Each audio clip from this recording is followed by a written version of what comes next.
Good morning, afternoon, evening, whenever you see this. This is Dee with Older INFP-A Assertive Insights. And today I'm going to be talking about something that I've been thinking about, and then videos come up. How many of you do this? You think something, it's all over the internet, you think about something and then it comes up online. So, having to do with where do I go, what do I do, that type thing.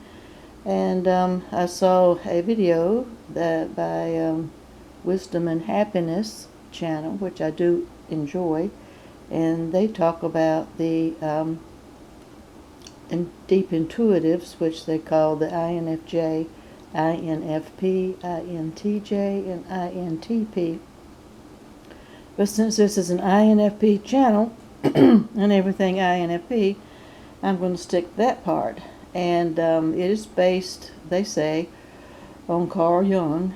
And he was talking about the deep, the introverted intuitives, which would be the INTJ and the INFJ. They have introverted intuition. Are exiled. They have no country, and they are exiled. And then Wisdom and Happiness added all the deep intuitives, which would include the INTP and the INFP. And for the INFP, we talked about generally all four intuitives.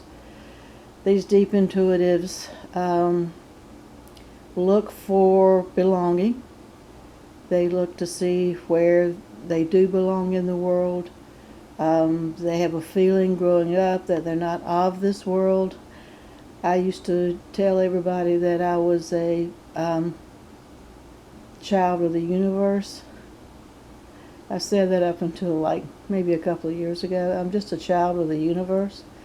I'm a wanderer. I've done several videos talking about INFP 4-wing 5 in the Enneagram. They're considered the biggest loners, the biggest wanderers, that type thing. So yeah, I know I have done that on my own, trying to figure that out. And last week I actually applied for a passport, just in case. I'm over here in the States, and I just think, interestingly, at my age in the 70s, I was waiting in line for a passport with a young lady in her 20s, and we had the same thing in mind, that we're getting our passport together just in case. And she was telling me how nice it is to talk to someone who understood her for doing that when everybody else is unaware, she says, not woke. Excuse me. I'm down south, and we have allergies 24/7, 365 days a year. I apologize. So yeah, passport. And then, people have asked me, like, well, where would you go? Where are you going? And my idea of, I don't fly, so that limits where I'm going. But my going doesn't have to do with vacations. My going has to do with just in case things get really bad and I have to leave, and it's better to be prepared. And that's not Orwellian fiction right now in the States. It's just not. For those of us particularly who are intuitive, and we have a lot of intuition. And ours was the INFP. It's extroverted. It goes out into the universe, so we pick up on everything.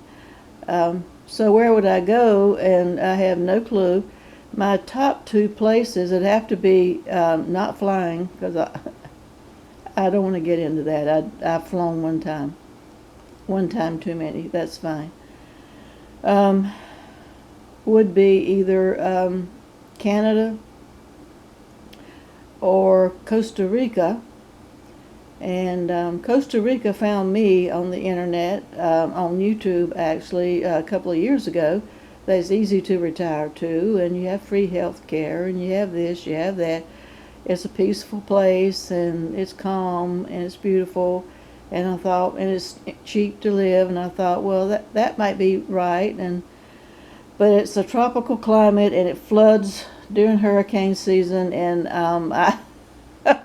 I can just imagine maybe it having mosquitoes the size of Chihuahua dogs. I'm in the South here in the States, and it's too hot for me.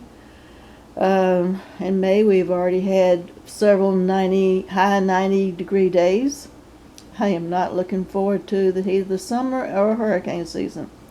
So that does not appeal to me in that way. And then I thought about Canada, and my daughter told me, she said, well, Canada, you can still get your Social Security for there. So I looked that up, and that is true. There's an agreement between the two countries right now that we can still draw Social Security living in Canada, but you can't, it's hard to retire there. You can stay there 6 months. It suggests that retirees be snowbirds. So that's an option. I have looked into spending the hottest part of the summers here, up there, and just rent. I found a cute little basement. I thought about Kate in the Light Bears library. She was talking about basement apartments. I did find a room that's in the basement. It's an efficiency, and it's rather cheap. For an entire month, I could get it for I think it was like $1,200 a month. I mean, it was real cheap and looked nice, but I wouldn't be able to live there year round. So anyway, so yes, we continue to travel, we continue to look, we continue to search, and other people are traveling. We have and if you ever have done that or quit jobs or trying to find jobs, I've done that. I've had so many jobs. I've moved so many times, tried to buy a house. A lot of buying the house was I was looking for community. That's what I was doing. I was looking for community, for somebody who understands me a little bit, or tries to understand me, or at least doesn't argue with me, that type thing. So with this video about being exiled is that Jung said that we are exiled. We do not have a country. And what society says is like, just go out and find the place where you live. Like what I was saying, find your belonging, find your people, not people, but find the place where you need to live, find the job that you need to have, find this, find that. It doesn't work. What we've been told also, and I think it works for the majority of society, which happens not to be intuitive, happens to be a censor, is to reflect, learn to reflect. You go into mental health therapy. I've been a therapist, I've been in therapy, I'm in and out of therapy. All I do now when I go into therapy, I just pay somebody to listen to me. That's all I do now, is I just want you to listen to me. Other people won't, they shut me down. But yeah, we've been told to look inside ourselves. Well, with INFPs, that's where we live. We live inside ourselves. That part does not work for us because we do that. It works for the majority of the world who are censors, who look outside first. So yeah, we have that issue. So that's what Jung has to say. And then Wisdom and Happiness gave labels to all the intuitives what their exile was. I don't know if that came from Jung. No, it didn't. For INFP, because it said Jung didn't talk about INFPs. For INFPs, they gave our exile as being refusal. And what exiles us in society is refusal. And that refusal goes back to our introverted feeling, our values. We refuse to go against alignment of who we are. We refuse this, that, and the other, authenticity, and what makes us us, what makes INFPs and INFPs. So, yeah, and I thought I would go ahead and do a video, because I did see this, as I say again, mention again that Kate's latest video having to do, that's Light Bear's library. Look her up. She's relatively new. In that channel, she's had another channel with her husband, but she's relatively new for this channel. She's an INFP, and she just broadens it out to highly sensitive people. What she was talking about is, trying to get love from people who you love the deepest, type of thing, and how it's working or not working. It's a personal journey. She journals, so she does things usually in the beginning daily, and I think it's not daily now, but she journals, and it was about that topic, and I thought, well, I'm going to do the video. And the video from Wisdom and Happiness says what we can do about this, and don't look within yourself, because we do that anyway. Don't try to move and find community. Don't get join groups. It is actually the answer, they said, and I'd like your comments below. What you think about it, something to think about, is happens to do with it has to do with find your people, but it's more specific than find your people. It is find other people who are like you. And in other words, this would be like finding other INFPs. You're not broken. There's nothing wrong with you. Society will tell you that, either overtly or covertly. You will know that. You do know that, because you've lived it and you're still living it. Kudos to you for still living it, for everybody still living it, including myself. I've stopped now, after I saw that, I've just stopped now going to try to fix my environment that works for me. I'm going to stay where I am, but I am going to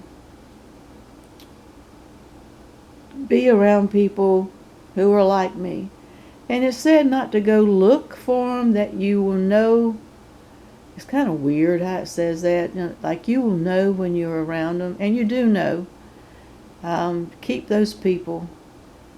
Keep those people. Don't worry about the rest. I've had to, in my older age, with my own family, my own kids, and I'll just kind of separate myself from people who are not going to get it. It's a lot of wasted energy, a lot of wasted time, a lot of hurt, yes, but there's healing involved in that. And to say, well, it just won't show up. You do kind of have to get out of your house or get on social media. You got to go somewhere. You can't just stay totally isolated. But I know I have found mine right now, because I live in a very, as I said, and I will continue to say, a very, very highly technological and healthcare environment.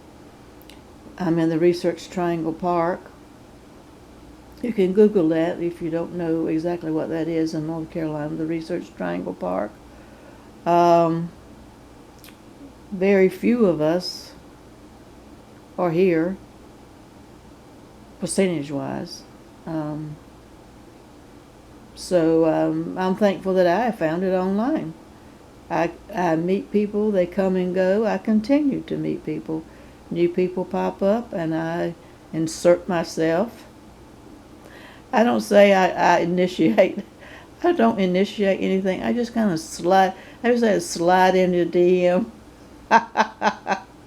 It's It's like I insert myself in other people's situations to let them know I'm there. So that's what we need to do, is just align ourselves with those who get it. And we will know as soon as we talk with them or be around them. So that's all I wanted to say. It's a new take. It's not a new take, it's just a little bit different on old things. So let me know what you think. Put your comment below. Do all those things that YouTube wants you to do. And until next time, I hope everybody sincerely stays safe.